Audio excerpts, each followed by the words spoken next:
Moses leads his people out of the tyranny, right? But weirdly enough, they don't go to the promised land. This is very weird. They go into the desert. Well, why? Well, we're all, say, prisoners of our own tyrannical misconceptions and misperceptions, psychologically and socially. So let's say we free ourselves from those.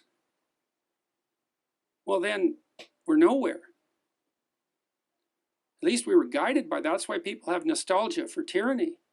It's like, at least we had enough to eat then. At least we knew who we were then. It's like out of the tyrant's grasp into the desert.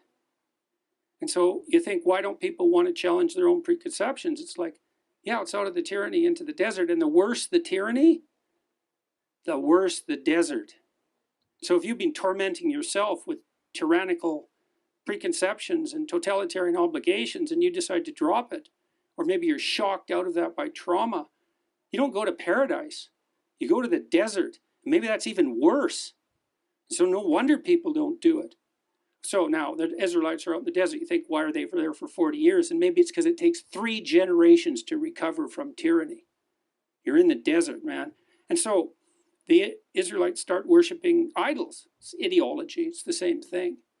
And that's why, because they don't have anything to orient themselves, because they're not tyrannized anymore, and they get all fractious and they fight with themselves. And Moses has to spend like all day judging their conflicts, because otherwise they're at each other's throats. And anyways, they turn to false idols.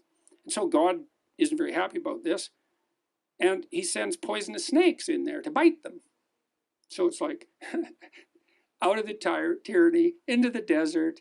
Now we're fractured by ideologies. Now the poisonous snakes come.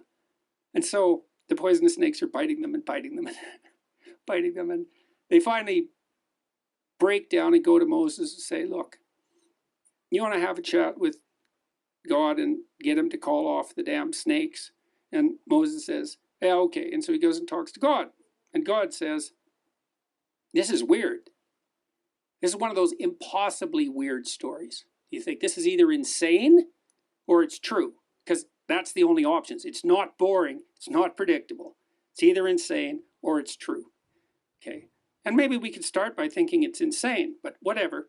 Moses talks to God, and God could just call off the snakes, right? That's what you'd expect him to do, but that isn't what happens. He says, go make an image of a snake in bronze and make an image of a stick, like a staff, and put the snake on the staff and then stick it in the ground. And then have the Israelites go and look at the snake. And then the snakes won't bite them anymore. So the snake, you have to go look on the snake. Yes. Okay. Here's a doctrine from all fields of psychotherapy. Okay. Look at what you're terrified of, and you will get braver. So the classic therapeutic treatment for terror and the poisoning that terror induces is exposure, voluntary exposure. Yeah. Okay, so the pattern there is face what you're most afraid of, and you will be free. Okay. Okay. That makes sense. Voluntarily. Yeah. Now that's a doctrine of psychotherapy now. Right. Okay. So now that's weird. That's weird. So God doesn't chase away the snakes. He makes everyone braver. Okay, because that's better than being safe. Bravery is better than safety. It's a more reliable cure for terror. Okay, now that's cool, but this is even more cool. In the Gospels, Christ says that he has to be lifted up like the serpent in the desert. You think, what the hell does that possibly mean? Because, well, that's a snake first on a stick.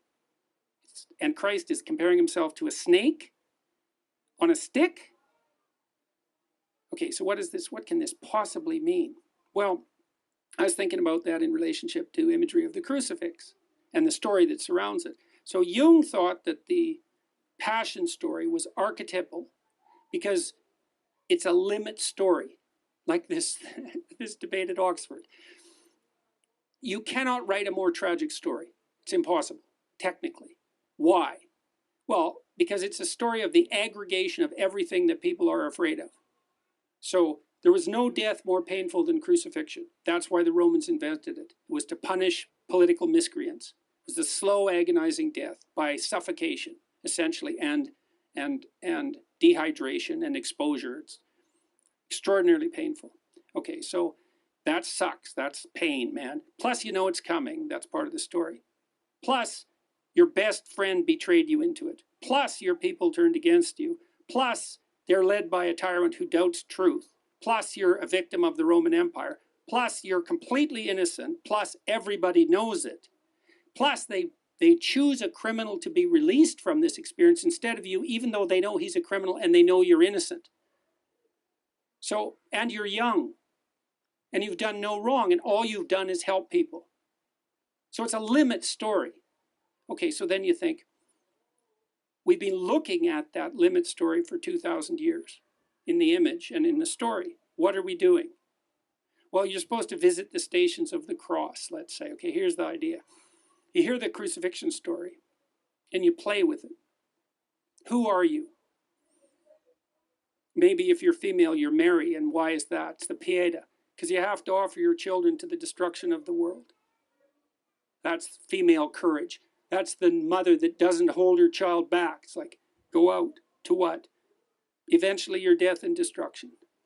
Go out. Leave me. Be in the world. That's feminine courage, man, to let her baby go. You're Pilate. You doubt truth, but you'll go along with the crowd. You're Judas because you betray your best friend. You're the mob. You're the criminal. All of that, that's you. You look on all those things that you hate and are terrified by. That's not a snake. It's like the worst of all possible snakes everywhere. That's what you're looking at. And what do you see? You see death, you see destruction, pain, terror, tyranny, frailty, betrayal. Look harder. Look harder. Look harder. What do you see? The death and resurrection. You look far enough into the abyss, you see the light.